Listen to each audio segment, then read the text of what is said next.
The sun hung motionless over Oakhaven, a white-hot weight that had not lifted for 90 days. Dust coated everything. It settled on the leaves of the corn, turning them into brittle grey skeletons that rattled whenever the hot wind pushed through the valley. The creek bed was a jagged scar of baked clay, split into deep, irregular fissures that looked like broken glass. Leo stood at the edge of the bank, his boots sinking into the fine, powdery silt. He gripped the handle of his shovel, the wood smooth and worn against his palms. 50 yards away, his father sat on the porch. He did not move. He did not speak. He simply stared at the rows of stunted stalks, his hands resting motionless on his knees. There was no sound of birds, no hum of insects, only the dry, rhythmic scraping of dead leaves against the dirt. The village was holding its breath, waiting for a rain that had long since abandoned the horizon. Leo looked down at the cracked ground beneath his feet. He shifted his weight, felt the resistance of the earth, and tightened his grip on the shovel. He had one chance to find what lay beneath the dust. Leo stepped off the bank and into the center of the field. The ground was hard, baked into a solid, unyielding crust that resisted every step. He stopped where the corn stalks were thinnest, their brown leaves curled into tight, lifeless tubes. He planted his boots, shoulder width apart, and raised the shovel. He did not rush. He took a breath, feeling the dry heat pull the moisture from his throat, and drove the blade down with his full weight. The metal tip hit something solid. A sharp, metallic clang rang out, vibrating up the handle and into his palms, stinging his skin. He pulled back, expecting the earth to give way, but the ground remained stubborn. He struck again, harder this time, aiming for the same spot. The shovel bounced, the impact jarring his shoulders. He knelt, pressing his palms against the surface, feeling the jagged edges of a buried stone. It was wedged deep, locked into the clay like a tooth in a jaw. He gripped the handle near the base, muscles tightening in his forearms, and leaned back to test the resistance. The ground did not budge. He shifted his grip, braced his knee against the dirt, and pushed. The rock held firm, a silent, immovable obstacle in the middle of the wasteland. Leo planted his boots deep into the cracked surface, bracing his weight against the shovel handle. He pushed. The wood groaned under the pressure, bending slightly as he forced the blade beneath the jagged stone. He gritted his teeth, his knuckles turning white as he leaned his entire body weight into the lever. The ground resisted, a stubborn mass of hardened clay, until a dull, grinding sound signaled the stone was finally giving way. With a sharp grunt, he heaved upward. The rock tumbled out of its socket, rolling a few inches into the dust. Leo dropped to his knees, his breath coming in ragged gasps. He reached into the cavity left by the stone. He expected more dry, suffocating grit. Instead, his fingers brushed against something cool. He scraped away the top layer of loose dirt, revealing a patch of dark, slightly damp soil. It was not much, but it was wet. A sudden, sharp clarity cut through his exhaustion. He stood up, gripped the shovel with renewed, desperate energy, and drove the blade into the earth again. This time, the ground seemed to yield. The rhythm of the digging became a blur of motion. Leo threw dirt over his shoulder, his breath hitching in his chest with every heave. The sun climbed higher, turning the air into a shimmering, suffocating weight. He did not stop to wipe his face. He did not stop to drink. By mid-morning, the skin on his palms began to tear. Each time he gripped the wood, a sharp, stinging heat flared across his hands, but he only tightened his hold. He drove the blade down, twisted, and lifted, his muscles burning with the strain of the repetitive, grinding labor. The hole deepened, the walls closing in around his knees, then his waist. He reached 3 feet, his body drenched in sweat, his movements slowing as fatigue settled into his bones. He struck the bottom again, expecting the soft give of moisture, but the blade hit only hard, packed clay. It was dry. It was dead. He pulled the shovel out, the sound of metal scraping against stone echoing in the silence.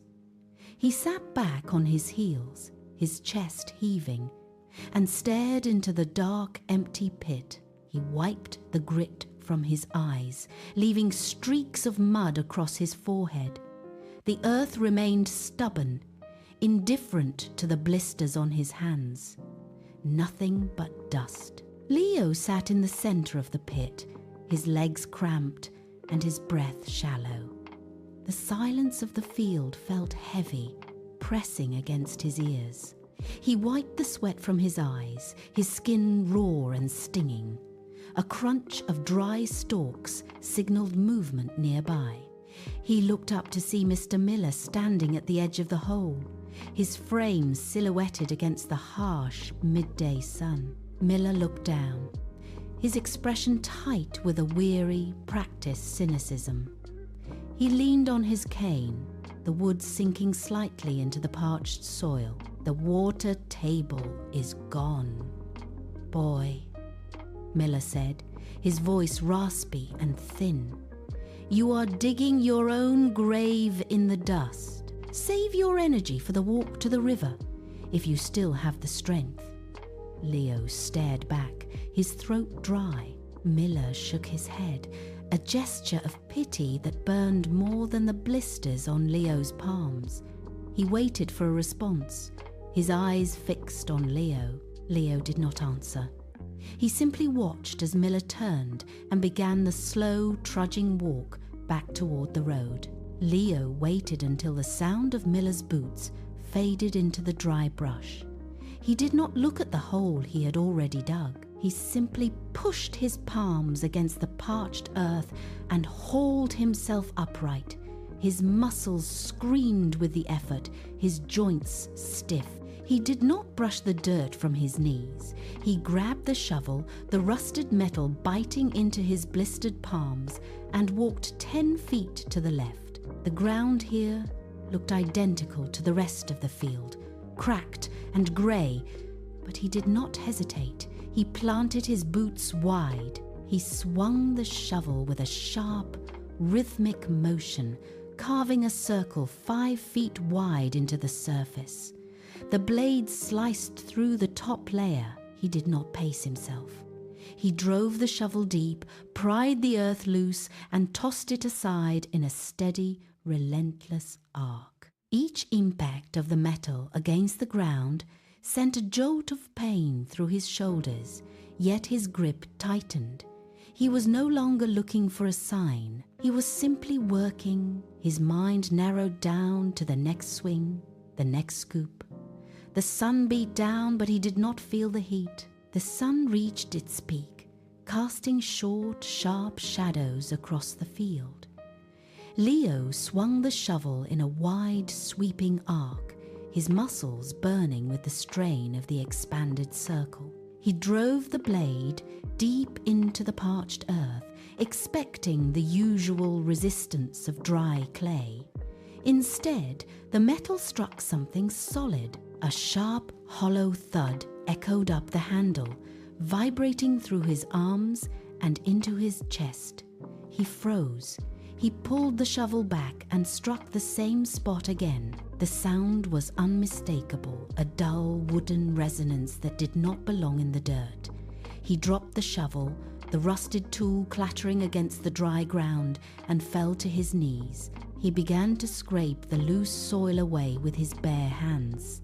His fingernails tore at the grit, his palms pressing into the hot, abrasive surface. He dug with frantic, jagged movements, throwing handfuls of dirt behind him. A sliver of dark, waterlogged wood emerged from the dust. He brushed harder, his breath hitching as he cleared a wider patch. A rotted wooden beam lay buried beneath the clay, its surface soft and splintered. Leo gripped the edge of the beam, his fingers digging into the damp, decaying fibers.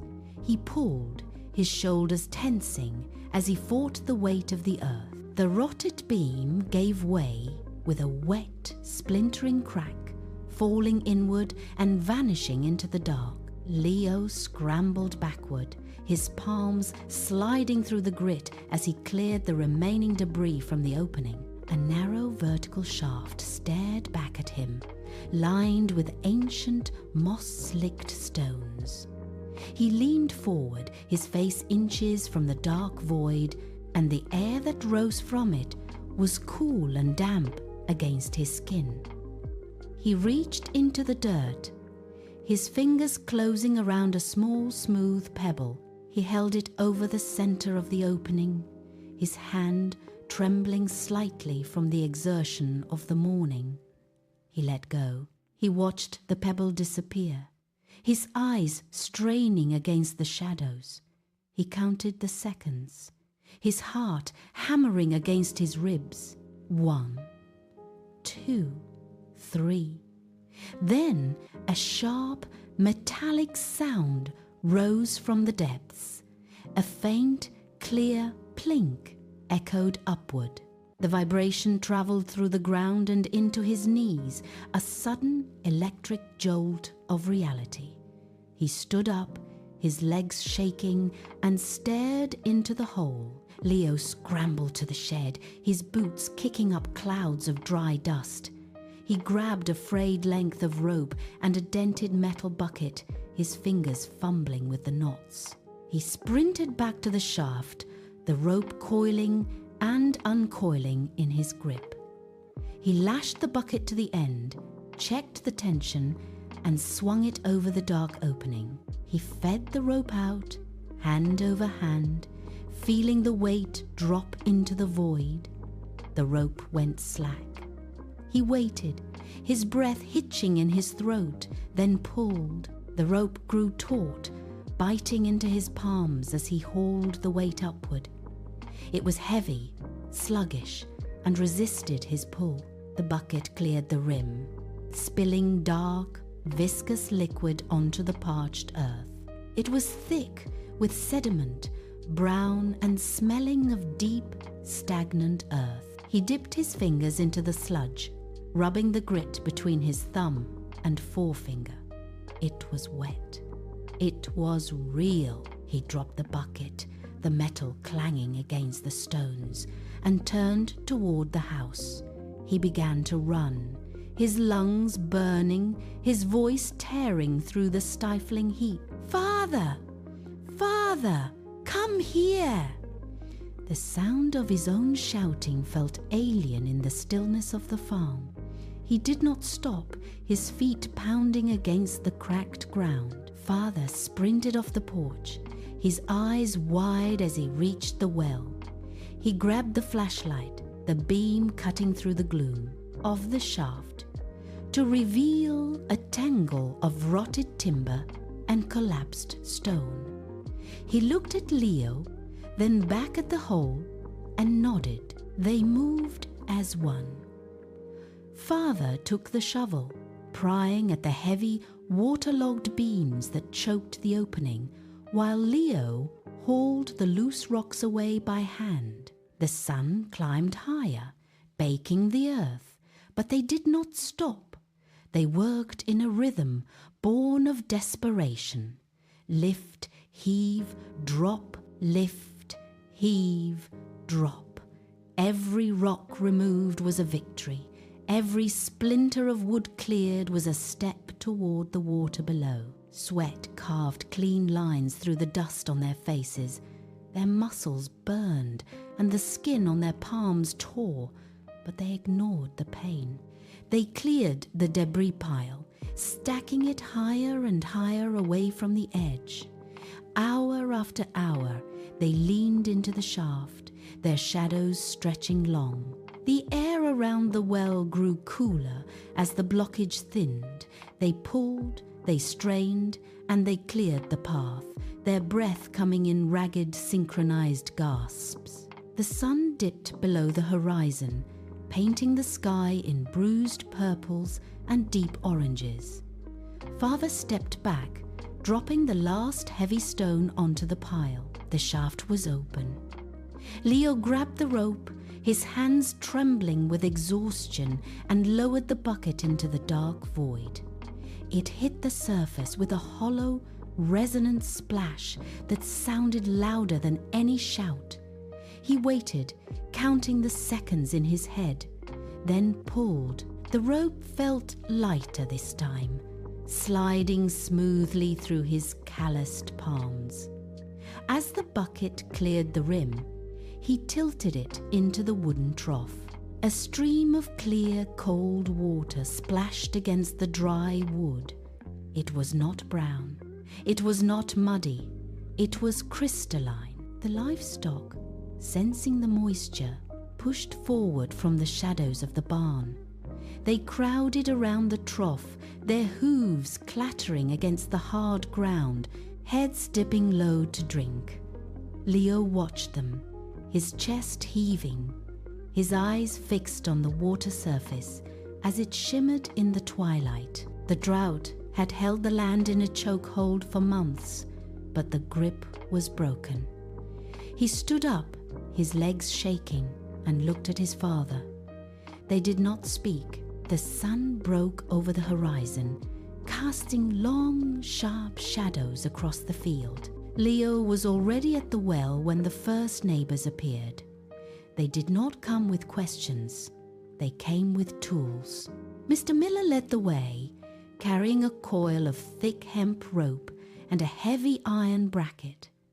Behind him, others arrived with timber beams. The silence of the drought was replaced by the clatter of metal and the rhythmic thud of wood hitting wood. Leo stepped back, watching as the men and women of Oakhaven took over the space.